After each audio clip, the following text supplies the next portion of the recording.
India Pakistan எல்லையோர பகுதிகளில் நேற்று இரவு பாகிஸ்தான் ராணுவம் நடத்திய ஏவுகணை மற்றும் ட்ரோன் தாக்குதல்களை இந்திய ராணுவம் வெற்றிகரமாக முறியடித்துள்ளது.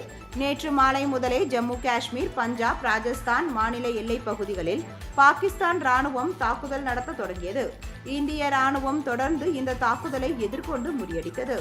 சுதர்ஷன் சக்கர வியூகப்படி தனது தற்காப்பு நிலைகளை பயன்படுத்தி இந்தியா வெற்றிகரமாக தாக்குதல் முயற்சிகளை முறியடித்ததாக தகவல்கள் வெளியாகியுள்ளன. ரஷ்யாவின் S-400 தற்காப்பு அமைப்பை பயன்படுத்தி பாகிஸ்தானின் தாக்குதல்கள் முறியடிக்கப்பட்டுள்ளன.